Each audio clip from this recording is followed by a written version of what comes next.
Welcome to Patriarchy Principles, the podcast where we dive deep into the intersection of faith, family, and politics. Designed with fathers in mind, we aim to shed light on the political issues that directly impact your household and guide you to taking informed, meaningful action. Grounded in Christian values, we explore what the Bible says about leadership, responsibility, and navigating the complexities of today's world. Join us as we discuss how to protect and provide for your family, not just spiritually, but in every aspect of life.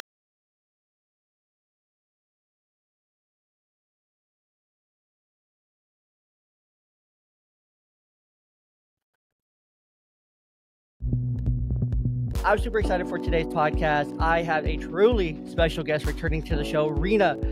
Rena is a master storyteller whose passion has taken her from sets of Jerry Springer show to the legal dramas of court TV. But perhaps the most fascinating is how she's turned storytelling into a family affair with her podcast, where she teams up with her dad to share wisdom and create a lasting legacy on Better Call Daddy. Rena's authentic relationship with her father not only enriches her life, but also offers invaluable insights for others. She believes that the stories and advice she shares with her dad can benefit everyone, and I am so excited to dive deeper into that today. In our last conversation, yes, Rena is a return guest. In episode 107, we explored a wide range of topics, and it was wide. It was very wide. From job hunting and family dynamics to the lasting effects of segregation and intergenerational trauma. We discussed the importance of open conversations and how they can lead to understanding and positive change. Today, we're going to dive deeper. We're going to be talking about bad parenting, daddy-daughter wisdom, trouble with rules, and much more. So sit back, relax, grab a snack, grab a juice box, and let's welcome back Rena to the show.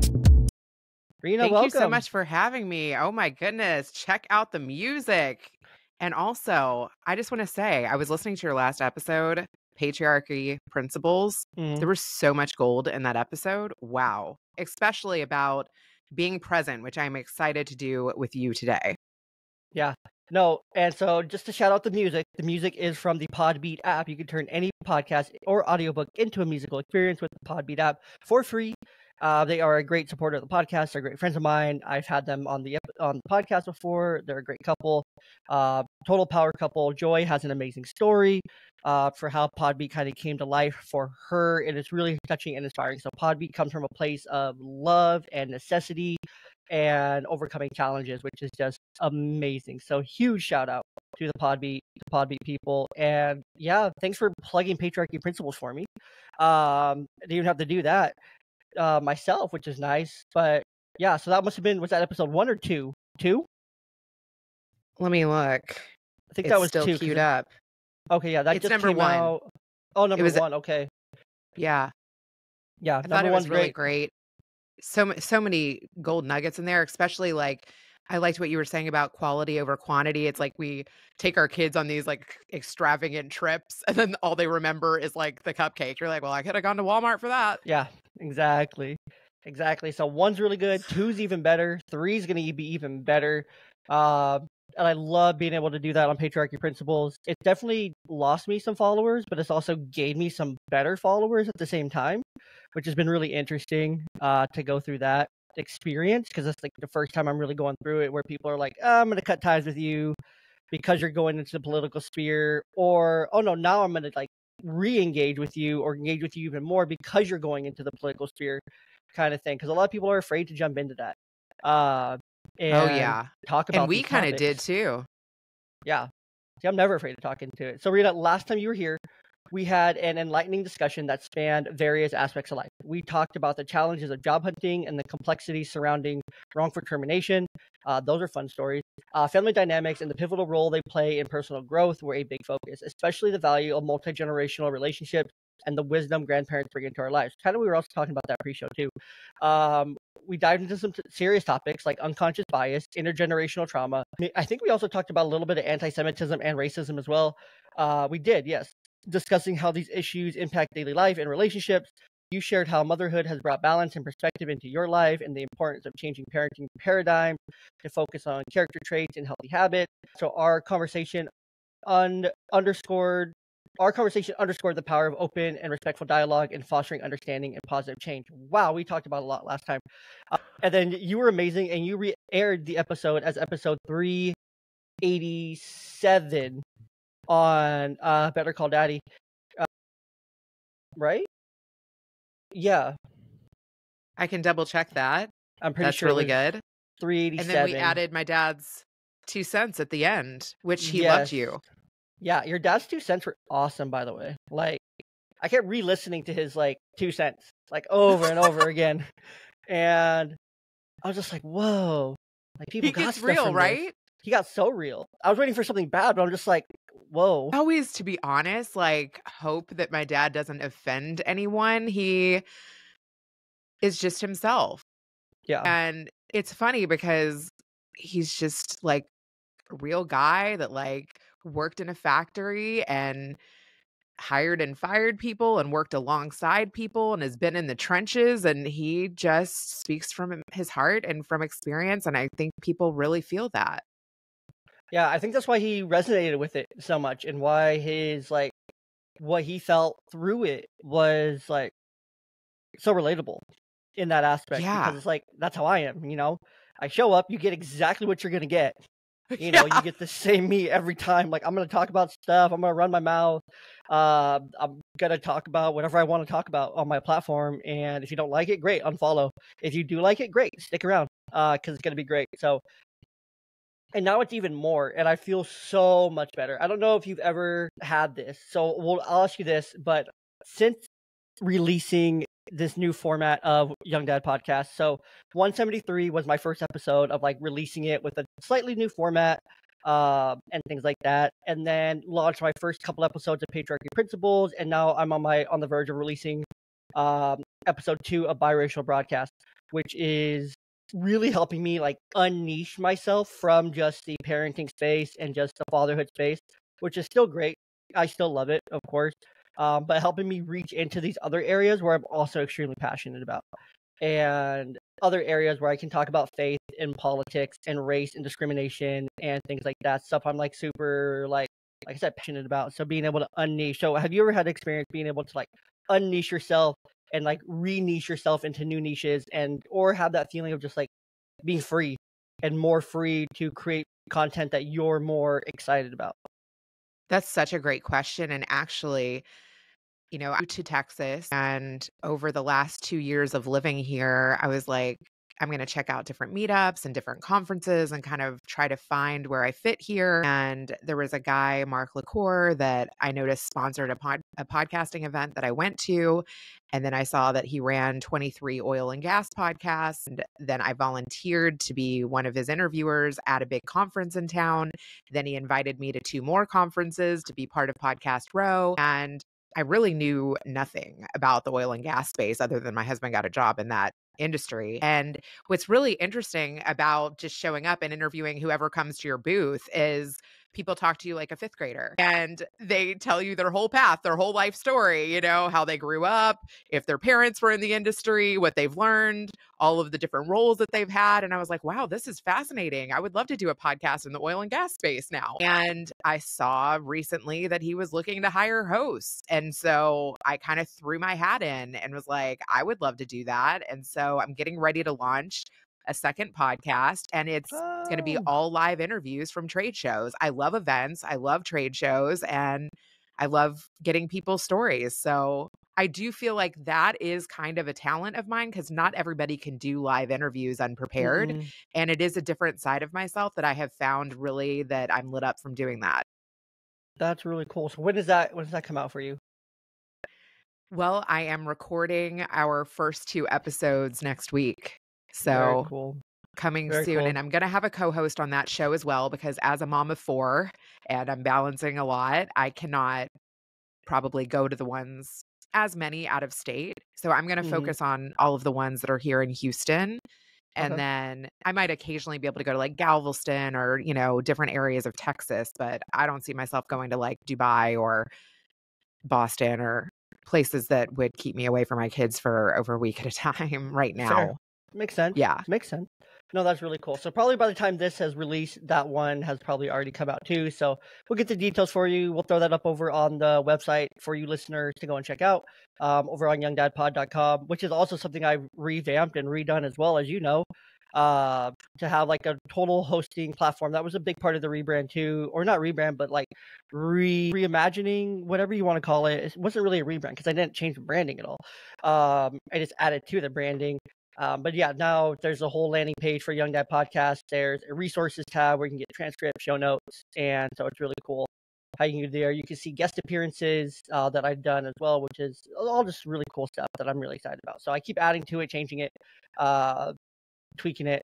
So I'm overall really excited about how it's been turned out over there. So all right, so I feel like we're caught up with each other a little bit now. That's really And exciting. I just want to say too, like, I'm coming up on 400 episodes of my own show, and it has been such an evolution. crazy.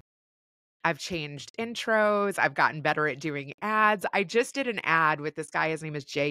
He's the editor for the James Altucher podcast. I love the James Altucher show. And James, I think, was my episode 50. And Jey and I became friends through me interviewing who he edits for.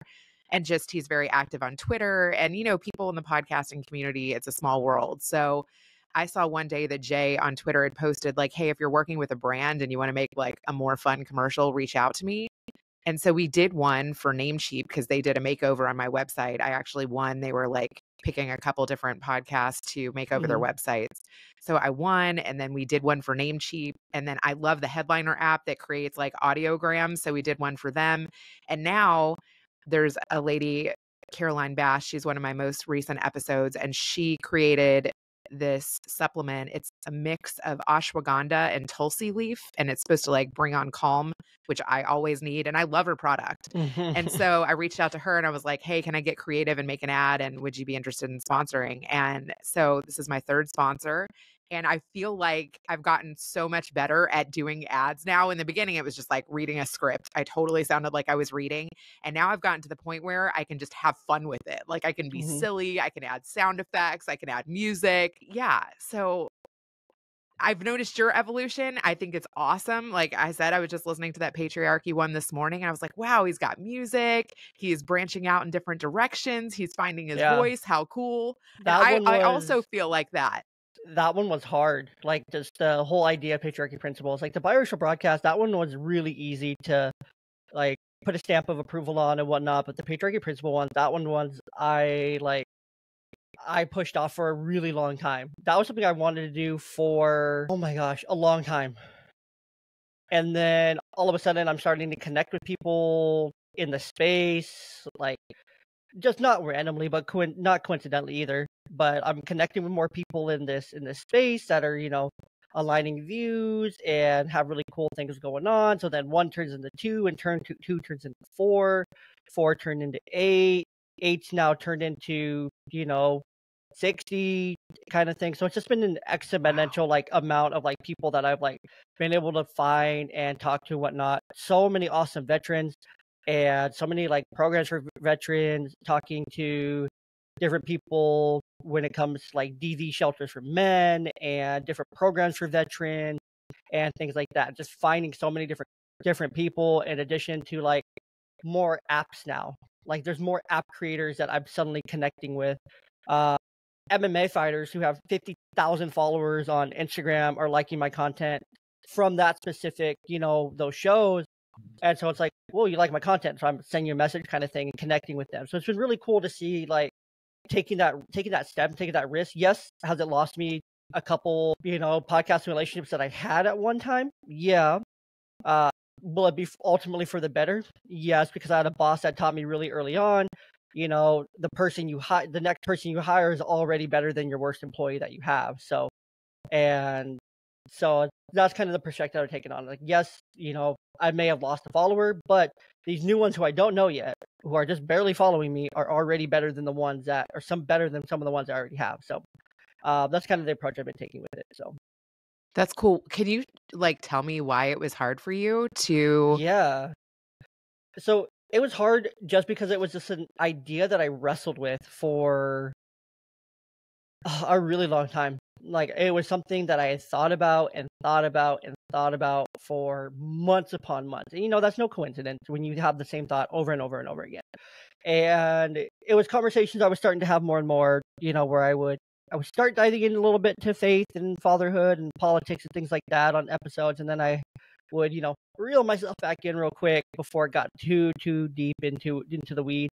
And so it was just something I was like, I kept finding myself going into or wanting to go into, but then I was just like, if I do this, then it could, be really disruptive to, you know, kind of my niche here. But at the same time, it was like, well, if I'm thinking about this all the time, and this is an idea that I want to pursue all the time, then obviously it's coming from a place beyond me.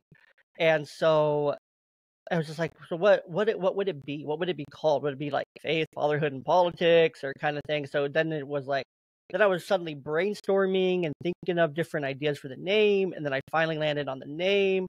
And then I'm like, okay, if that's the name, what's like the intro? And then the intro kind of came to life, and it's like, okay, how do I kind of spin this? And then I started having long form interviews on those topics, faith, fatherhood, politics, things like that.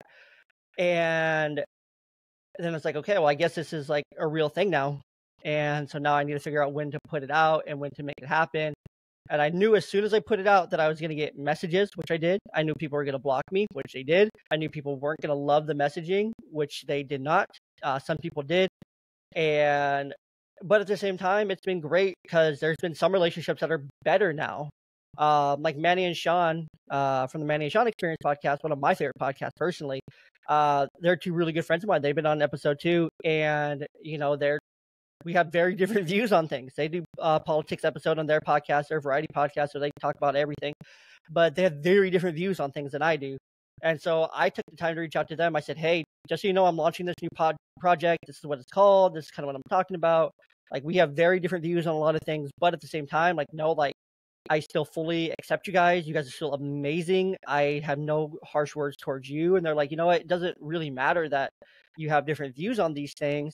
And I'm just kind of summarizing here. It's like, you've been nothing but supportive and kind and open to us. So it's like, there's no problem here. And I think that was like the important message too, that, you know, I want to reiterate as Patriarchy Principles continue to grow and develop, because it's not always just going to be politics. You know, there's going to be episodes to where, like next week, I'm going to be recording episode 5 or 6 of that podcast with my friend Jason, who's a left-leaning centrist.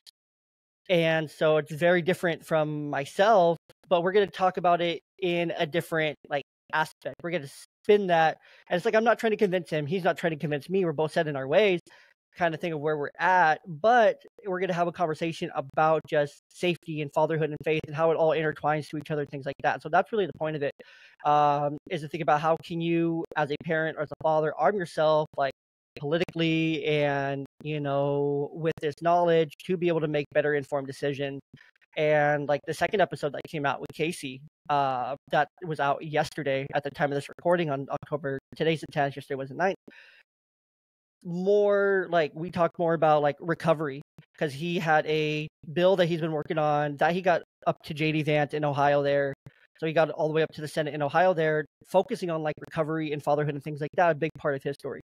And then the following episode, episode 3 with Adam Dorito, covers the Dorito Act, another bill that he created, that Adam created to address the need for addressing, you know, sexual assault in the military. And he shared his story on that.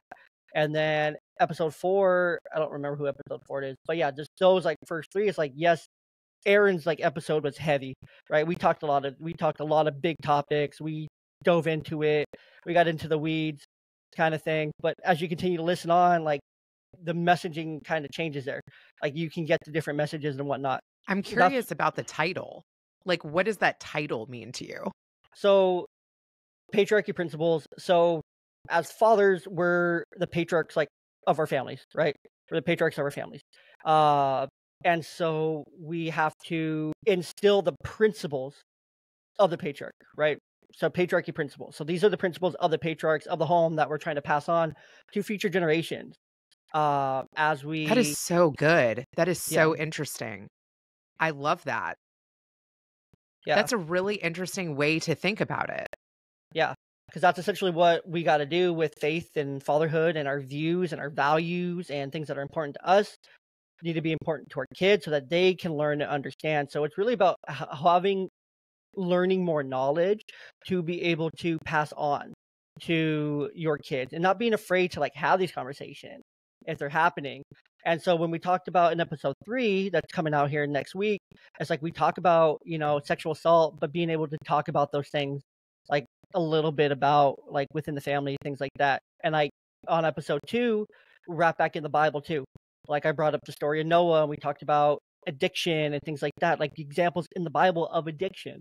And it's really cool to tie that back into faith, and then just the story about how that you can overcome that and things like that. So it gets really deep with the biblical sense of it too, and being able to tie that in, because there's always a biblical application, and being able to tie that in. So Oh my God, I definitely need to listen to that one because men talking about that, I feel like is still very taboo. yeah, and that's a big thing too. It's like it's just men talking to men. We're talking about men stuff. We're talking about military. We're talking about abuse. We're talking about sexual assault. We're talking about recovery. We're talking about all these things, and it's so important. So these are like the important things to us as fathers that we need to be passing on to the next generation, versus just passing them along participation trophies and saying you're doing great when you're not doing that great, and you really need to be better at a lot of things, but we're not instilling our values in there. So it's helping fathers feel more comfortable, helping parents as well feel more comfortable to be able to instill their values and feel confident to instill their values essentially at the same time. While they learn more, they learn, okay, how, maybe not, they don't learn how to, but they can understand these topics at a deeper level, which can then help them take action to do something different. So Wow, that's super powerful. I mean, there's an event here in Houston. It's called Cup of Joey. And they, instead of saying like what you do, they put on your name tag, like they're called purpose tags.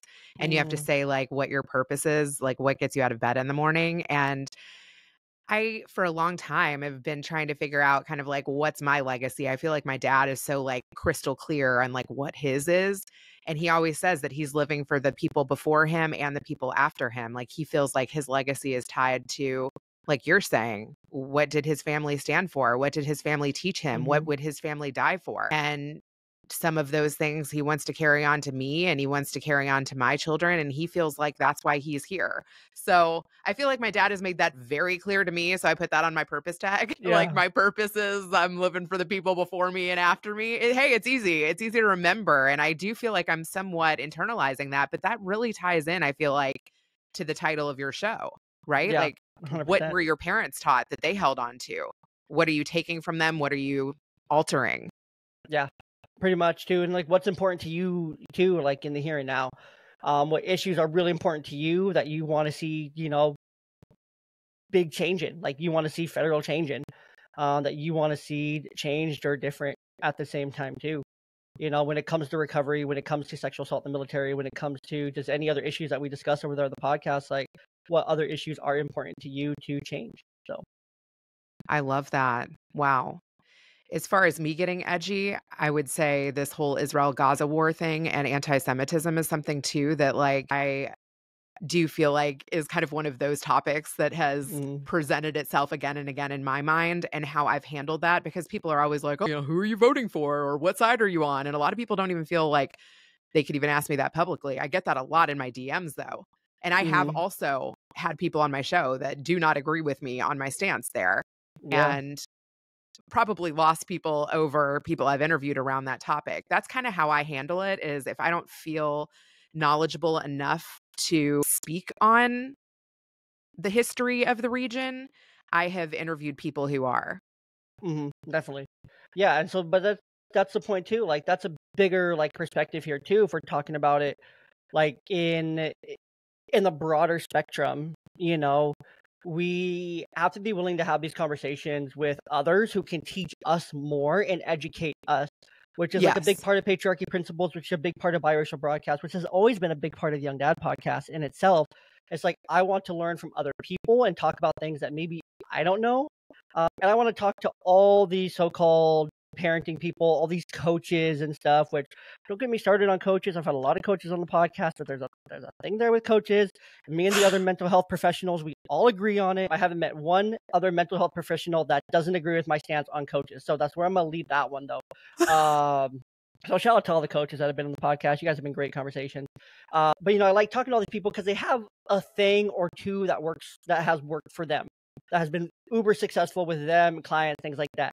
So I want to be able to get that information, and I want to be able to compile that to the feed and be able to share that information. Because I don't have all the answers. I'm not a parenting expert. I'm a mental health clinician. Big difference. I have letters behind my name. Some other people don't. So it's important to just remember that, but to be able to put that information out there, because different people have different things that work for them, that have been successful with them and how they teach them and things like that. So being able to share that knowledge is really important for people to find and be able to like understand and whatnot too, and have these conversations. So, but you have to be willing to learn about other people. You have to be willing to have an open conversation, and that's a big problem in itself. We don't have these conversations. We sometimes people will have them in private, or sometimes people will be like, look, Rena, the thing you said doesn't really agree with me, kind of thing. So where I'm at, you either need to be, but it always comes down to, I feel, and I want to say it's probably like a 90-10 split. 90% of the time it comes down to this, 10% it doesn't. But 90% of the time it comes down to, well, if you're not with me, you're against me, so peace out. And only 10% of the time is there that 10% where it's like, yeah, we have different views. That's fine. Thank you for educating me on yours. Thank you for let me talk about mine. Are we still good? We still cool, kind of thing. And so it's really interesting when it boils down to that 10% is great. That 10% is the 10 you want to be in. You don't want to be in the 90. I'll tell you that much. If you're in the 90, you're some things to rethink, because if you can't have an open conversation about something and bounce back and forth, then there's an issue in that. I had a girlfriend reach out to me yesterday, and she's, from Latin America, and she speaks Spanish and Hebrew and English. And she was saying that for the first time in her life, she does not tell people that she does business with that she's Jewish, because she says, I don't look Jewish and I speak Spanish, and sometimes she's does like interior design work, and she works with like a lot of construction companies, and she works in homes and high-end homes and things like that. And she was saying that some of the people that she works with will talk to her about other Jewish people and say bad things, and they don't know that she's Jewish. And she said in response to that, she tries to respond and say things like, there needs to be more love in the world. And look, just because there are a few bad people, or that you've had negative interactions with some Jewish people, not all Jewish people are that way. Right. And it's crazy, because I grew up a Jew in Kentucky, and I think we talked about that. And, I definitely felt like an other, and definitely did not feel like I fit in with Black people or white people, or, I've spent many years like trying to find my place of where I fit. I still don't know where that is. But she was saying, for the first time in my life, I feel like I want to hide a bit. And I was like, no matter how much you hide, you can never hide. Yeah. So I do like her message of trying to spread love and understanding and compassion for other people, and saying, look, like, just because there's one bad person doesn't mean they're all bad. I think that that's a great response. But there is a part of me that wants to address, like, why do Jews feel like they need to hide? Because fuck, this is our country too. Like, I was born and raised here. I feel like an American. I feel like I don't want to hide. I have spent many years wanting to hide. I don't want my children to feel like they have to hide. Yeah, no, 100%. And it's sad, because it's just modern racism. Yeah. And again, the things that your friend mentioned about, there needs to be She's more like, love, I don't have a compassion. Jewish name. I don't have a Jewish look. I speak Spanish. You know what I mean? She's like trying to say like, hey, maybe I could be something else. Yeah. That's how I took it. Yeah, no, I hear that. That's like me saying like, oh, well, I'm white, and I act white, talk white, all these things like that. But if you know me, and if you work with me, you spend a lot of time with me, like you can very much tell, like, yeah, he's mostly white, but this dude doesn't always talk white, kind of thing. Like, I'll throw slang around, things like that. Like, no matter where I am, like, I'm the same wherever I am. At least I try to be. And so, that would be me pretty much just saying, oh, well, I'm not that, and shunning a whole part of who I am, kind of thing, versus embracing it. But there's that big difference. It goes back to where we don't have those conversations, but there's also a huge lack of compassion, of empathy, of love and understanding. And people like, oh, well, I had one bad experience. Like if I a great example of this is if after my divorce or something, if I would have been like, after my divorce, I'm completely done with, well, this is maybe a bad example because it's true, but My no, carry on. I want to know what you're going to say. I'm going to carry on. So my ex-wife is white, right? And so it'd be like, oh, well, I'm done with all white women. Like, I'm not going to talk to them. I'm not going to look at them. I'm not going to interact with them. Nothing. Kind of impossible when you live in Washington State because that's most of the population. But then I ended up getting remarried to a Latina woman. And so I guess it kind of ended up being true. But so it's just like me saying that, like, oh, yeah, I am this, you are this. But just because of one bad experience with this, I'm done with all of those people and kind of throw them all to the side and things like that. And I really struggle with understanding how we got here or how we're still here with the Jewish hate, with the anti-Semitism, with, I had another, I'm not going to say who or what episode, but I had another Jewish female on the podcast, and she lives in New York, and we talked about it post-show a little bit because I'd very gently touched on like Israel-Palestine, because we were talking about how when you stand for nothing, you fall for anything. And so you see all these college kids who literally stand for nothing, but they're falling for anything. So they think this is all great. And then you got all these different protests and things like that. It's just a huge lack of common sense, which is something that I hope to help restore through my podcast, is common sense, because, it's important. A lot of people don't have it anymore, but you have it. It's just not practiced. But we talked about that. And then after the show, she talked about how she's in New York, but she has to hide her Jewish identity. Like, she has to hide it because she's seen things in New York City, being there, living in that part of the states where like the Jewish hate's real. It's also a sanctuary city as well. So you also have these organized protesters who I think are brought in, but that's another podcast in itself. But to disrupt things, so I really struggle with how we are still here with the Jewish hate and the anti-Semitism, but it's still at the same time justified racism.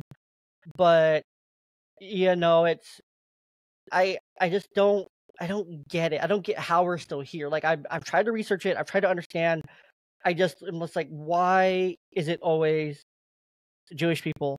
Is it because they're, the people of Christ and things like that? They come from Israel, their ancestry and just kind of where they come from. So they're always going to be under persecution according to the Bible, things like that. Or is it something else? Did we just find a group that we can now minoritize and that we can treat poorly because we always need to be treating someone poorly? If it's not blacks, it's Jews.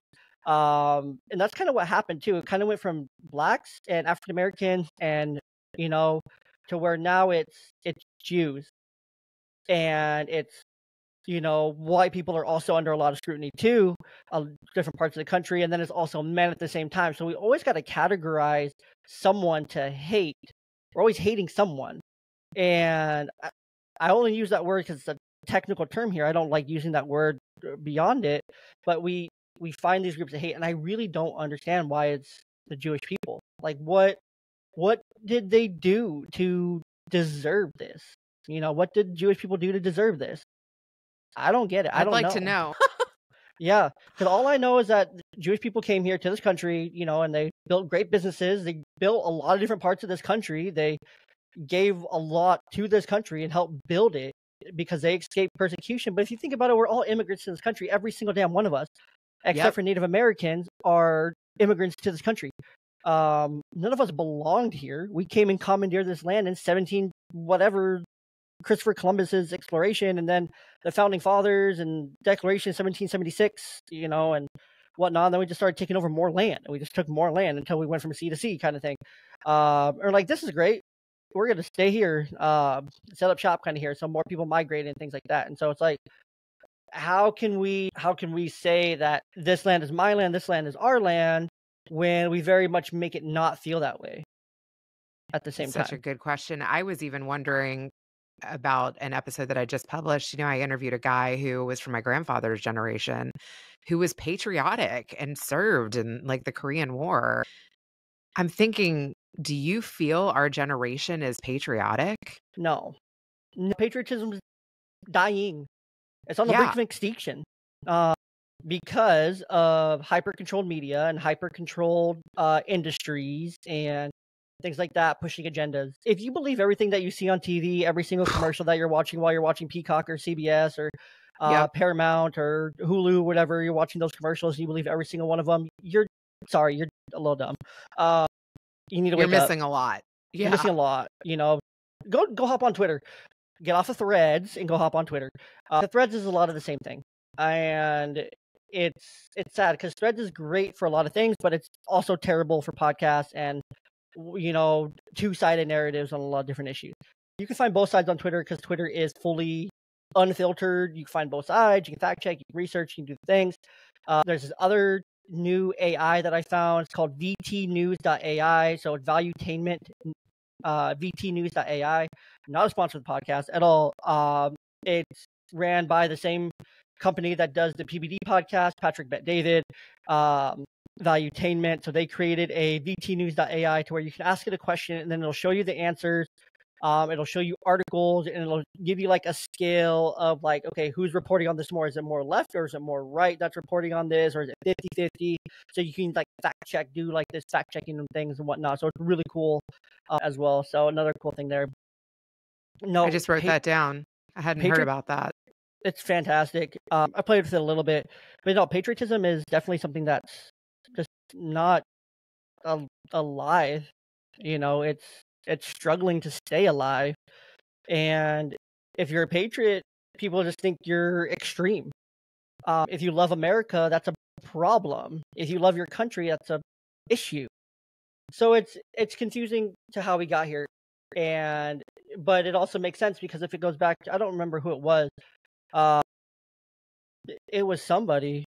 I don't remember who the quote's from. I'll have to look it up. But basically, the quote goes, strong men make good times make weak men make hard times, and hard times reset the cycle and make strong men, kind of thing. And we're right in that part where we have a lot of weak men out there. There's nothing wrong with showing emotion, but if you're a grown man and you're crying at a concert intro at a concert, there may be an issue. There may be some issues. If you're a grown man and you're acting like a dog on the street, there may be some issues. You're a human, you're not a dog. Come on now. I love that you said that. Like, we have a lot of soft men. Like, there's soft men everywhere. And it doesn't help that our food is poison and ultra processed, and we're just very unhealthy. We've been created very unhealthy, given unhealthy food. I just learned yesterday or a couple of days ago that what did I learn? I'm trying to remember this.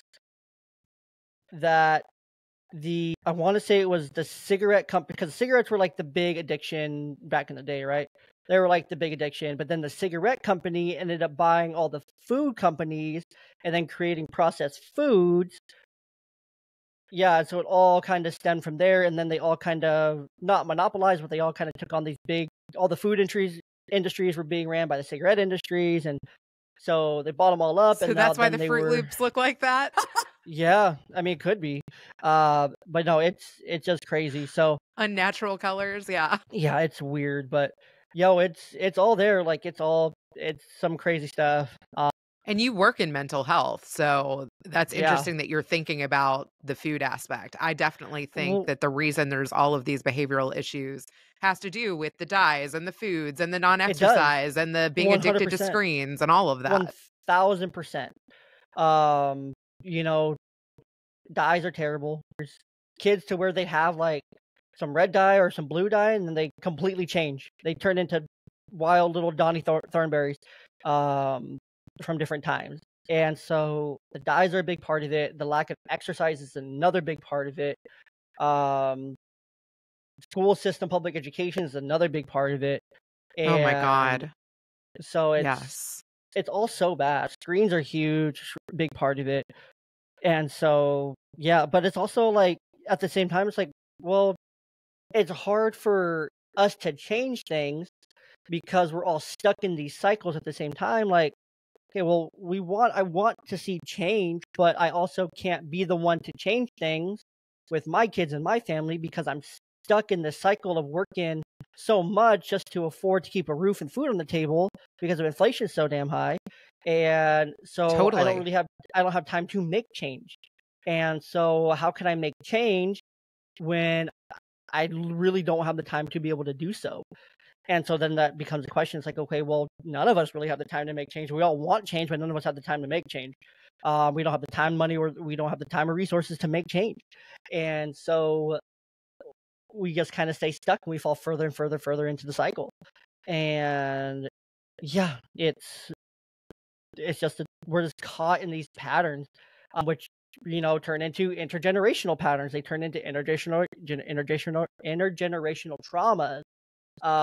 To where it's like, well, I was always on a screen because mom and dad were always working, and so I just kind of had to babysit myself and be on the screen, and mom and dad weren't really present because they were always working or they was always tired, things like that. And then that turns into them, and then it's like, okay, well, here you go, kid, here's your screen, I'm not really going to be engaged with you, things like that. So then we're creating more patterns and things like that.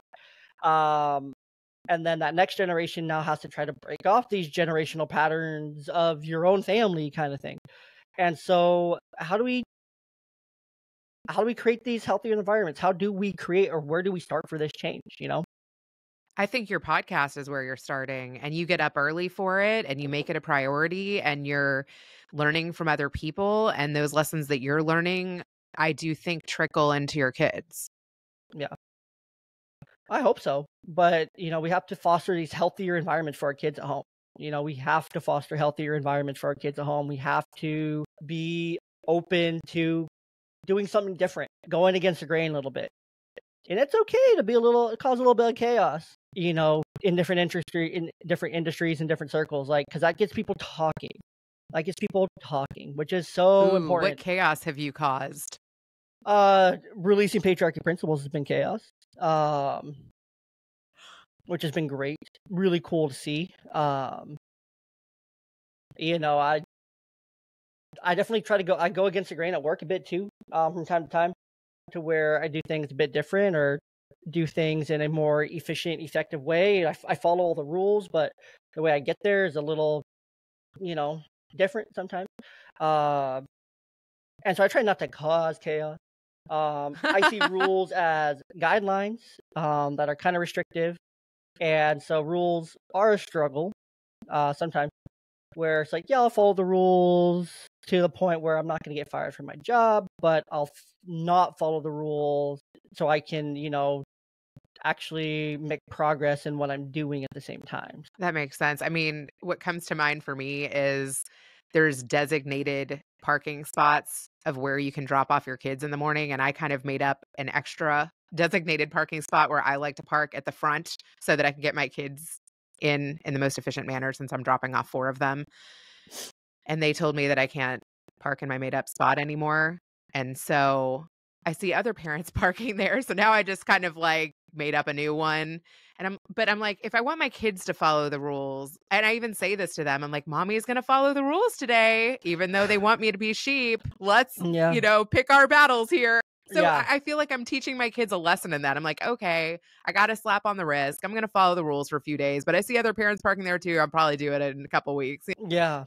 No, so those things, it's hard because sometimes you do need to go against the rules, or you just need to create your own spot sometimes. Yes. Yeah, exactly. But I feel like that's a lot of the issue too, kind of when we're speaking generationally too, is there's just a lot of sheep out there who are fed and believe, and eat what they're fed. And so they digest it all, and that becomes their new norm kind of thing. When you have disparaging amounts of liberal professors in colleges to conservative professors, it's like a 95-5 split across all universities in the United States. Come on. Did you realize it when you were in it though? I didn't. I think my husband more so did. I went to a very conservative college when I was actually in college.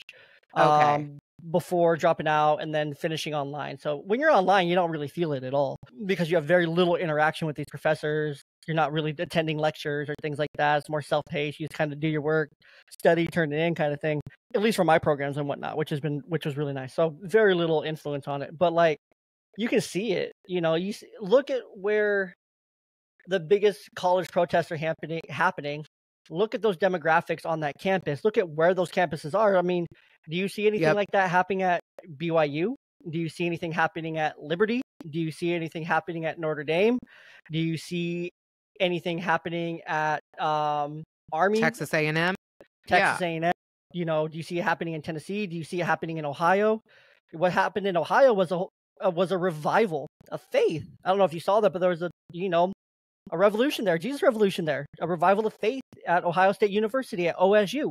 That's cool. Led by the football players, the scholarship football players on campus. So you tell me that's not coincidence. When you look at, and it's the Cal Berkeleys, it's the UCLAs, it's the NYUs, it's the Boston colleges. You know, I don't know if these campuses actually have protests or not, so I could be completely wrong there, which is fine. But I know Berkeley, I know California, you know, it's and where it happens. And so you look at the demographics, you look at the changes, you look at the areas, it's like, okay, well, it doesn't happen here, but it happens here. So why doesn't it happen here? But we don't ask that question why. We don't ask, okay, why is there less, Jewish hate in Utah? I don't know if this is for real, but why is there less Jewish hate in probably red states, honestly? Yep. Comparatively to, like, I'm sure Texas has been, I don't know where you were before Texas. Was it California or? I was in Chicago. There's plenty going on there. So comparing the two, Chicago, Illinois to Texas, is there a different amount? Is there less Jewish hate or is there more? Less, for sure. Less. Is that coincidence? I don't know. I'm not Jewish, so I can't speak on that. But is there less crime in Texas compared to Chicago? Yes. It's actually pretty comparable, to be honest. I thought it would be less, but there's plenty of crime here. Yeah. Well, I mean, think it's a big city thing. Yeah. Kind of think of demographics and Texas and everything like that too, and that spills over Chicago to a whole and other Houston topic. both have crime going on. Yeah. Different types of crime, but still crime.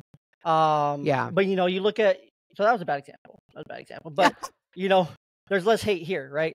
There's less hate. So I imagine if you went to Utah or Idaho or something, probably less hate there too. Arizona, probably less there too. Tennessee, Texas, Georgia, Alabama, Arkansas, Florida, there'll probably be less too.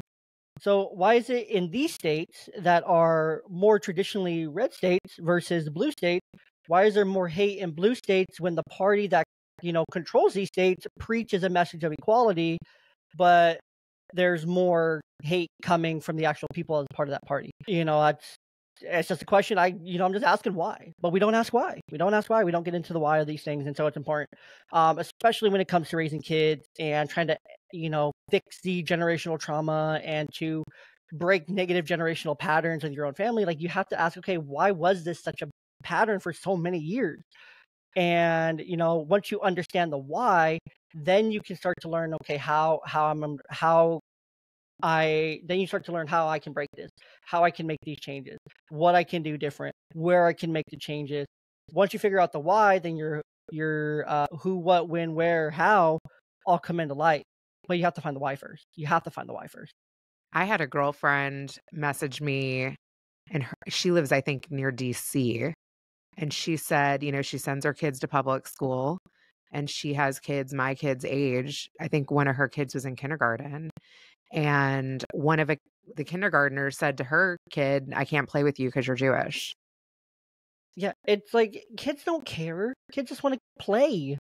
I could not believe it's at unbelievable. 5 years old that was coming out. It's taught. It's because it's taught. It's taught. We teach our kids different things. We teach our kids to hate. We teach our kids to discriminate. We teach our kids to be biased, things like that, which is wrong. Like, our kids need to be kids. They shouldn't be told. Absolutely not. They should not be told, like, okay, well, Rena's kids are Jewish. Can't play with you no more. Kids don't even see that. Kids don't even know what that means. Yeah. It's like, oh, you're Jewish? Okay, I don't know what that is, but my mom said I can't play with you no more. So it's like, what? It's like, how? It's like, what's the point? Like, that is, people don't even realize that, like, that's racism. That is discrimination. That is bias. When you're doing those things and you're pushing those into your kids, you're creating a narrative in their minds that they're going to have a story around this. If they ever meet a Jewish person, they'll be like, "Ooh, can't play with you, can't touch, can't interact with you." And who knows? It could be in their future. They're 20 years old, 22 years old, and they meet this nice girl or nice boy, and they're conversating, and they get to know each other, and they really fall in love. And it's not until after they fall in love that, find out that they're Jewish, and it's like, whoa. But it's like, okay, how is that something so big that it changes, but you already fell in love with the person? That shouldn't change. That shouldn't change. But it will, because that'll be stuck in their head, because that's a story. We're talking about storytelling a little bit. It's always been in their head, right? So they have this story that's burned into their brain that they've utilized, because you as a parent utilize this story, this narrative, to create bias and limited their growth. And now it's going to affect their future relationships down the road. What's amazing is people can break free from that. And people have broken free from that. I love those stories. There was a daughter and a son of Hamas leaders that said, from a young age, I was taught to hate Jewish people. And then when they moved to this country and they were hired with Jewish people or worked with Jewish people, and the Jewish people treated them nicely, they're like, oh my God, like, why was I taught to hate and like want to kill them? They've renounced their own family. It's like, yeah, you can break free of it with, because storytelling's powerful, right? You can tell your own story. You always have the opportunity to write your story. Your story's not over. You can write your story however you want to write it. You can write it with Christ. You can write it with, your own personal growth. You can do it by renouncing your family. You can do it by, whatever route you want to take. But you are in control of your story. And as a parent, you're in control of your kid's story for in those formative years of their life. You're in control of their narrative, and so it's up to you as a parent. So to all of us as parents, like, okay, how are we going to address, what story are we going to tell when it comes to bias, when it comes to trauma, personal growth, so that you can make a significant impact? What stories are you going to tell? What narratives are you going to create? Because those stories are going to be their stories. It's going to be their narrative. It's going to be how they see the world for a long time, until they're able to break free of it themselves. Maybe they never get to. Maybe they just get stuck in that. So there's always that side of it too, and there's always the exceptions as well. There's both sides of this coin here, but it starts at home and it starts early. And if you're not having those narratives being created at home, and you're not having these conversations, you're not asking why, and you're teaching them and challenging them and instilling the principles, then they're going to get it from somewhere else. They're going to get it from the internet. They're going to get it from peers. They're going to get it from teachers who decide to use their third grade classroom as a platform to indoctrinate children, kind of thing. And so it starts at home, so that they can know right from wrong. They can know these things. Like, I started having conversations with my second grader to talk to her about, hey, there's only boys, there's only girls. Girls like boys, boys like girls, kind of thing. That's just the way it is. Some boys like boys. That's okay. No problem with that. But Bible here, Adam likes Eve, Eve likes Adam, kind of thing. And so it's like, I'm starting to have those conversations at like a second grade level with her. It's like, okay, boys have penises, girls have vaginas, kind of thing. We're going to learn the right terms. And it's the second grade.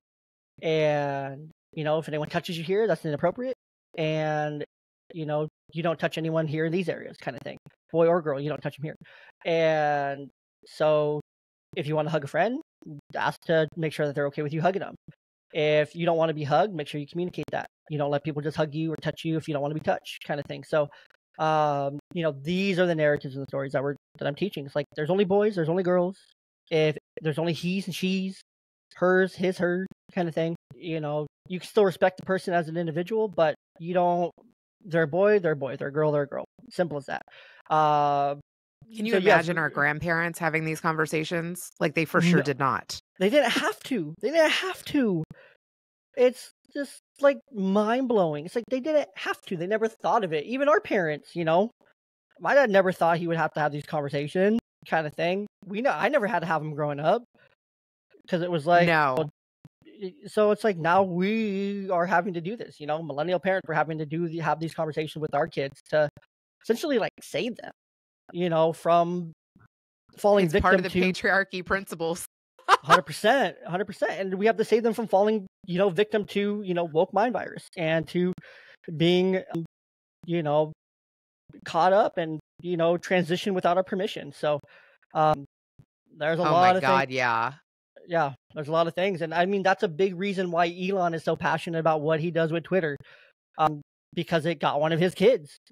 Granted, there's probably more there, but Elon has so many kids, so many big businesses, but at the same time, it's like, it got to his kids, it got into his home, and it's affecting him as a person. It affects his kids, kind of thing. I've seen Wouldn't it he be firsthand. oh my God, he'd be such an awesome daddy story. Like, I would love to interview him. Elon would be crazy. Depending on who gets elected, he may have a prison sentence, so we could probably, call up the prison that he's at and talk to him. Get to him on satellite, yeah. Yeah, something like that. I mean, if PBD can do it with Suge Knight, we can do it with Elon, so it's fine.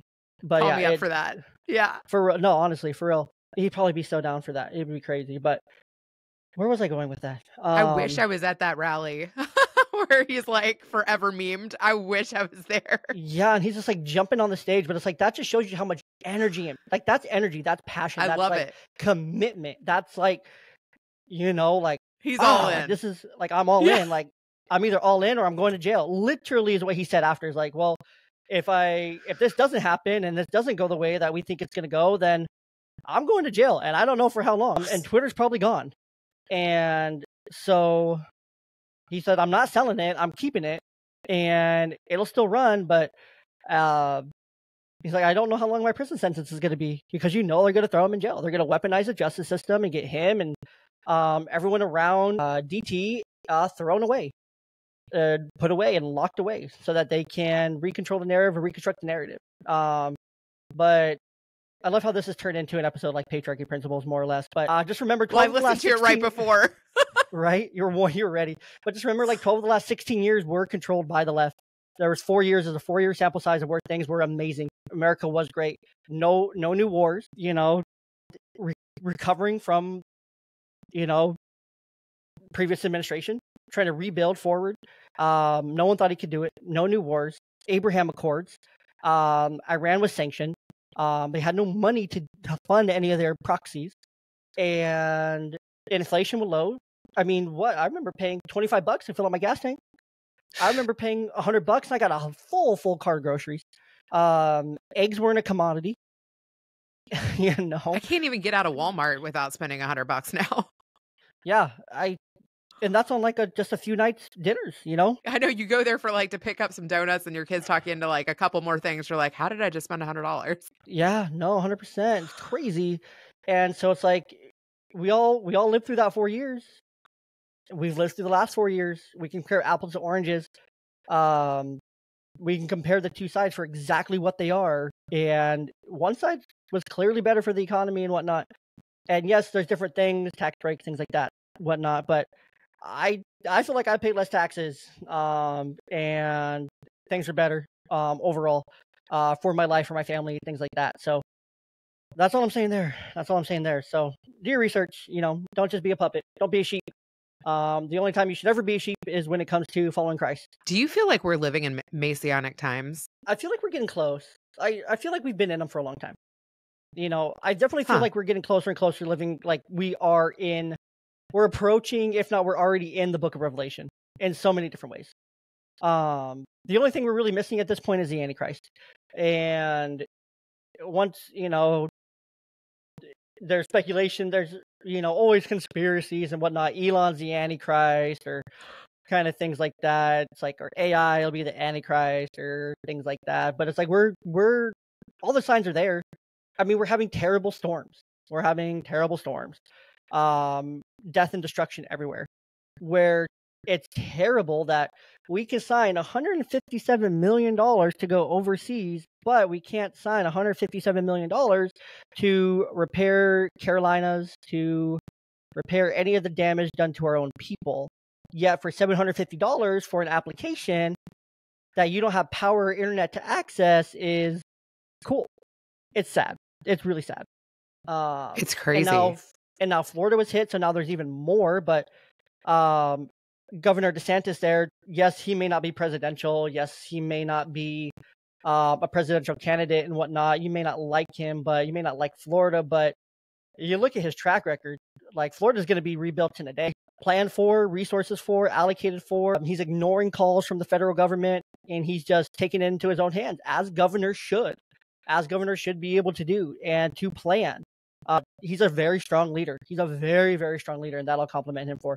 The people of Florida are very well taken care of by their, political leadership under Governor DeSantis. So it's really cool what he's doing, planning, preparing, things like that, communicating, and now the recovery efforts start, and he's going to make the recovery efforts happen. And I think there are 3 million people without power, though. So yeah, there's that. There's still millions of people in North Carolina without power after weeks.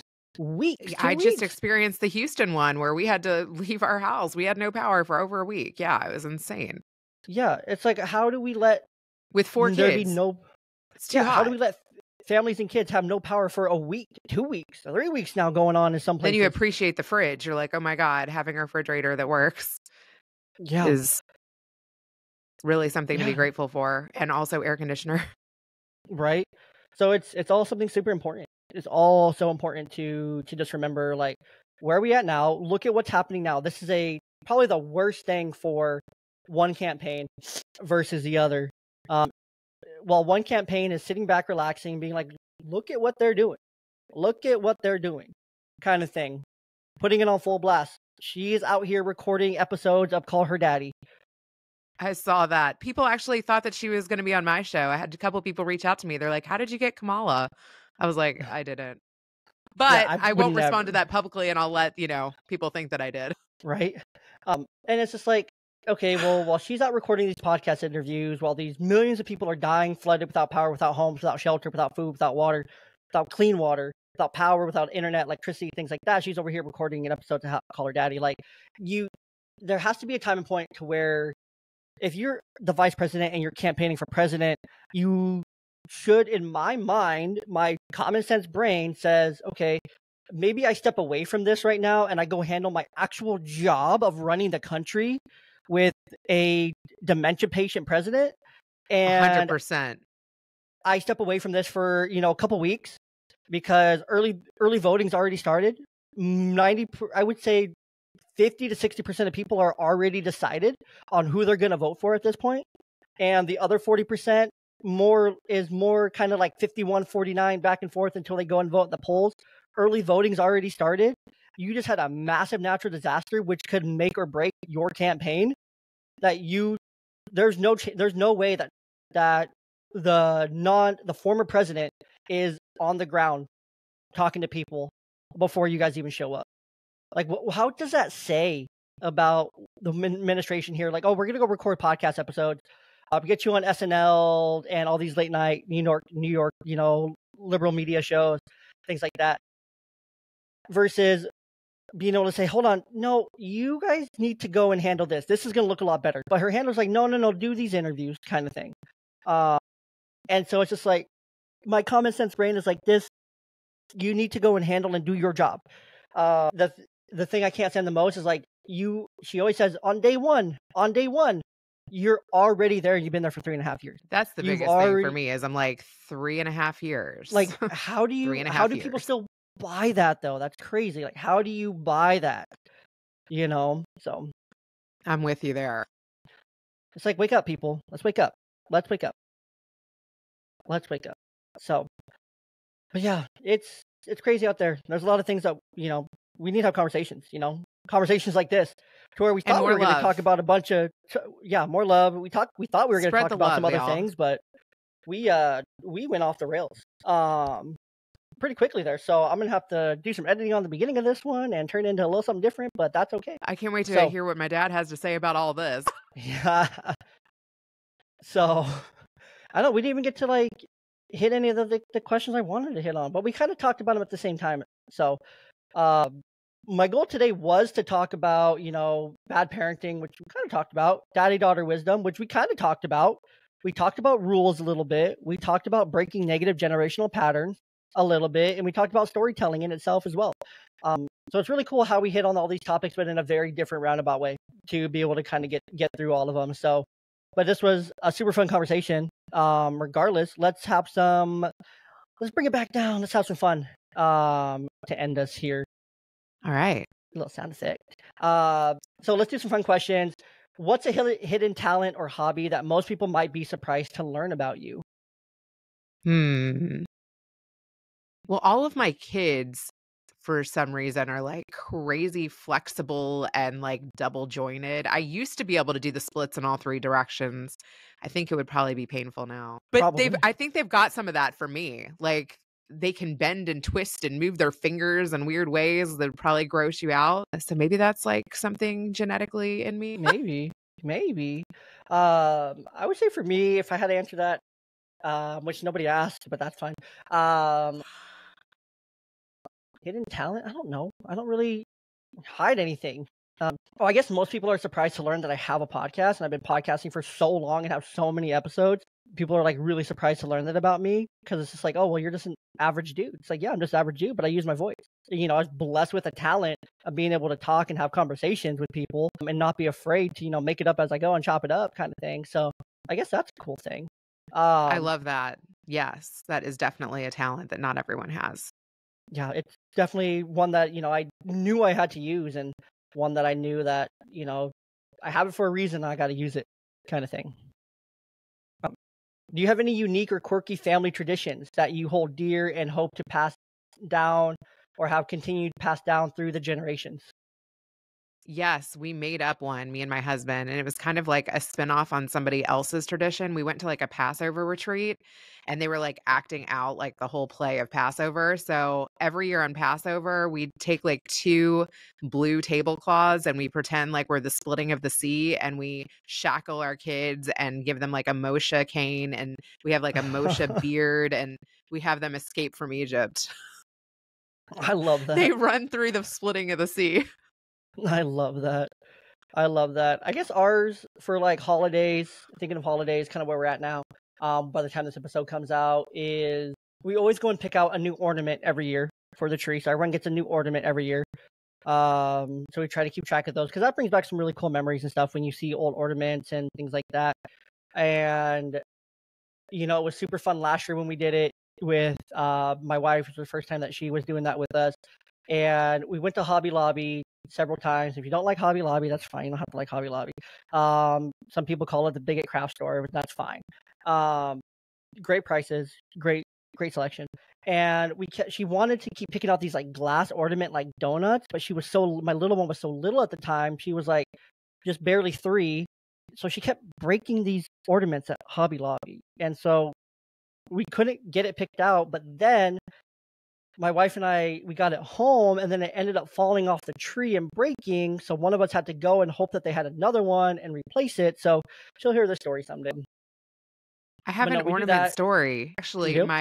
my 5-year-old is like very into minifigs, like he's very into Legos. And we were at a Mm-hmm. store and saw like it looked like a hot dog minifig, but it was an ornament. And I'm like, where are we gonna put that thing? We don't have a tree. You know what I mean? I was like, sorry, we just gotta like find you the minifig version of that. But it's crazy like how creative people get with their ornaments. I mean, they make Oh, ornaments of yeah. everything. Everything. Yeah, and the other one that we have is Elf on the Shelf. I love doing Elf on the Shelf. It's so much fun. Uh, I think I traumatized my oldest daughter one time last year, though, with Elf on the Shelf, is because I put it up. I snuck the elf into the room, and so it was just like perched on top of the dresser. So it was like the first thing that they saw when they woke up, and it scared the living daylights out of her. My older one, my youngest one was like, "Why the elf in here?" So she didn't mind it. Another question here: if you could interview anyone from history, who would it be? Like, who is your like dream interviewee? Ooh. The first one that comes to mind is Katie Couric, just because I feel like she has covered a lot of like insane world events and been on like Yeah, the front lines. And I might not agree with her politically, but she's a fantastic interviewer and she's got a great daddy story. Like her dad inspired her to work in media. So I would that's love to true. interview her. True. I think give me Elon. Give me Elon. That'd be cool. Uh, Ooh, yeah. Give me Elon. After talking about it, give me Elon. That's a layup, but I'll take it. What's one of the most memorable or funniest moments you shared with your dad during your podcasting journey together? The most memorable, I mean, gosh, there's been so many, but still the one that I think is the craziest is that, you know, we had this guy on who was a sperm donor at the time to, I think, 23 children. And my dad had his 3 children with my mom. She was done by like the age I started having children. Like they had 3 kids back to back pretty young. And my mom was done, like, I think at like 26, 27. I think I had my first Dang, one at 28. good for her. And my dad thought about doing sperm donation. He wanted more kids. And so after hearing this guy's story of how he, has given sperm to so many children and, that he was doing it to help people who couldn't have them, my dad really questioned that and was like, I think there's some ego involved. And he like got Yeah. into it kind of with the guest. But it was interesting because I feel like my dad's views on sperm donation as he's aged has changed. And he was like, maybe it's good I didn't actually do that because I can't imagine like not having anything to do with the children that I bring into the world. So I feel like that was a very memorable conversation because it was something that in his youth he thought about and now he's glad that he didn't do it. Yeah. No, I never thought about that. I've thought about it because it'd be a nice way to make money. But, that's definitely an ego response there. It's like, oh, yeah, well, I'm just doing it to help. It's like, you're not doing it to help. You're doing it for the control that you still get to have kids and you have no responsibility to them kind of thing. So you get to claim you're a father and you're not actually a father and kind of thing like that. So it's one of those dynamics and it's interesting to see that. But yeah, no, I think it's one of those things. Definitely, I can see it as an ego thing too. Yeah, that's a topic I never thought of. But isn't it cool how, how our former president wants to pass, legislation to make sure that IVF and is fully covered by either your private insurance or by the government? Those treatments that for families who do struggle because, he sees that we're in a fertility crisis and no, not fertility crisis, but a population crisis on the near horizon. That, we're really going downhill real fast. And so it's, not great, kind of thing. But just a little tidbit there to add into that. We're supposed to be having I feel fun like here I at the have end, just but as many friends that have conceived through IVF and that have done it naturally. Like I feel like it's almost tied. yeah. But And some, people were struggling in their 20s and early 30s. Like it's crazy. yeah. And, it all goes back to, to kind of loop this all back in together now. And, it all goes back to our food and the Federal Drug Administration, things like that. Like they have found microplastics in every part of our bodies now. In uteruses, in testicles, in sperm, in eggs, and everything. There's microplastics. There's microplastics in our brains right now. There's microplastics in our stomach. There's, it's everywhere. It's all over us, all in us, kind of thing. And so we're crazy unhealthy. We drink processed drinks, ultra processed foods, things like that, because the healthy food's way too expensive and it's price gouged, and not everyone, but a lot of people don't have the money to afford it and, eat at a, high consistent level, things like that. We're all struggling. And so there's a need for change. There's a need for these things to change, to be different, to turn a corner. And there's one team of candidates, and it's really a team of candidates. There's a team. It's because it's not just Trump. It's not just Trump. It's RFK Jr. It's Elon Musk. It's Vivek Ramaswamy. It's Tucker Carlson. It's who's the other one? He's all over. Charlie Kirk. It's Tulsi Candace Gabbard. Owens, Tulsi Gabbard. Low-key, I'm pretty sure it's The Rock too. I'm pretty sure The Rock is realigned with his Republican values. Just saying. He won't come out because that'll end his career in Hollywood tomorrow if he said that. He stays very moderate, very center, which is smart of him if he wants to run in 2028, which I think he will. But I'd vote for him. 100%.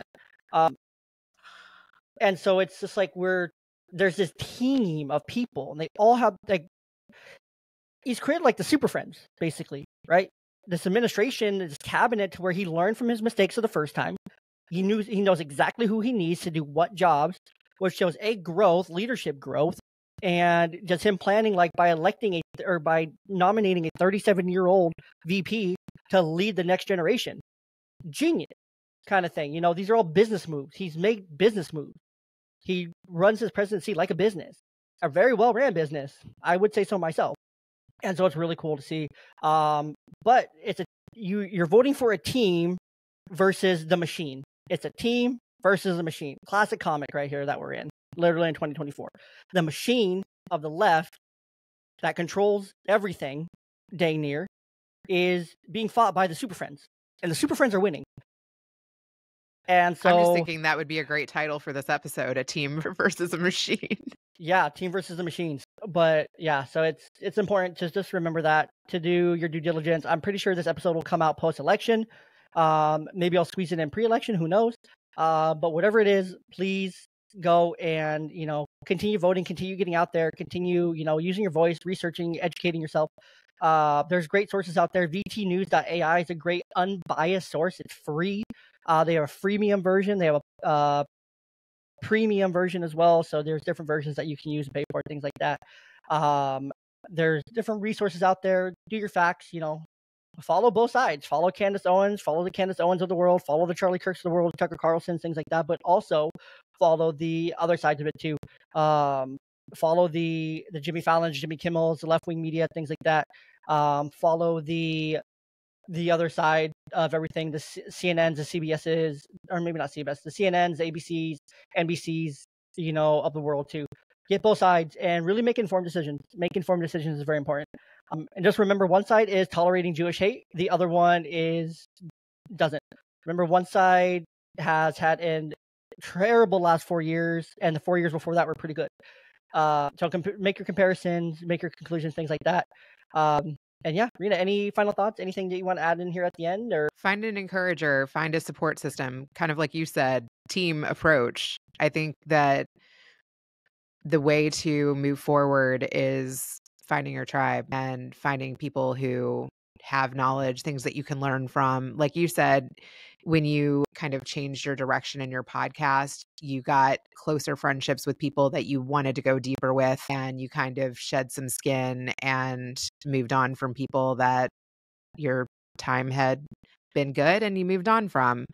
I think it's important in life to continue to up your game, ask more questions, learn, and find a support system.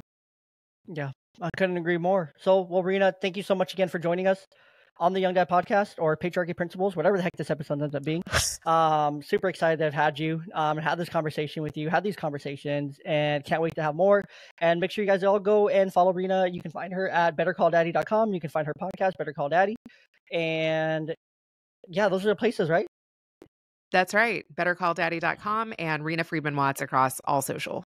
Love it. Love it. And then, of course, you can also go and support Young Dad Podcast and Better Call Daddy by going to all the social medias, like, follow, subscribe, do all the things you can to show the love, 5 stars, leave a review, things like that. It really helps the podcast, helps it to grow. You can find both Rena and I on the World Podcast Network as well, which is really cool. We're both there, twinsies. And let's see, what else? Oh, and lastly, I should have mentioned this earlier, but you can go also to the episode description of this episode, and you can support over on Patreon. You support Young Dad Podcast over on Patreon for as little as $1 a month, $1 to $2 a month, nothing more. There's literally nothing more that's $2 a month. So gives you access. If you like these conversations and you want to hear more of them, and you want to be in the audience while we record, guess what? You get to do that as part of being one of our paid patrons. You get early access to all the episodes. You get early releases. You get to see all the shorts and everything before they go out. Priority Q&As, things like that. So it's pretty cool perks. They're very simple perks, but they're cool perks, and definitely worth $1 or $2 of your hard-earned money there, I believe. So I would pay for it. I'm just saying. Let's see. I think that's everything. Rena, anything else that you want to add? Any closing thoughts or anything? You are amazing. Nobody has conversations like these. You're so good and so open. Keep doing that.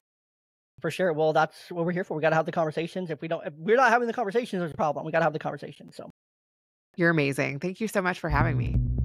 Of course.